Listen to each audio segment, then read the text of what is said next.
नाशिकच्या मनमाडमध्ये union bank विमा घोटाळ्याचे प्रकरण ताजे असतानाच आता भारतीय स्टेट बँकेच्या मनमाड शाखेतही फसवणुकीचा एक प्रकार समोर आल्याने ठेवीदारांचे धाबे दणाणले आहे।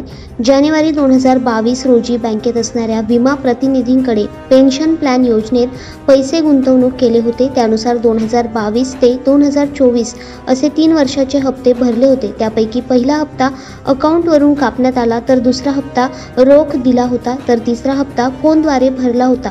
मात्र सदरची रक्कम बँकेत जमाच करण्यात आली नसल्याचा प्रकार समोर आला असून एकूण 7 लाख रुपयांची फसवणूक झाल्याचे महिलेने तक्रारीत म्हटले आहे। दरम्यान या प्रकरणी बँकेच्या वरिष्ठ अधिकाऱ्यांकडून चौकशीही सुरू करण्यात आली आहे। मात्र फसवणुकीचा प्रकार समोर येऊन बँकेकडून पोलिसांत तक्रार करण्यात न आल्याने आश्चर्य व्यक्त होत आहे। दरम्यान ह्या प्रकारामुळे स्टेट बँकेच्या ठेवीदारांचे धाबे दणाणले असून आणखी काही लोकांची फसवणूक झाल्याची शक्यताही वर्तवण्यात येत आहे। दैनिक भ्रमर, नाशिक।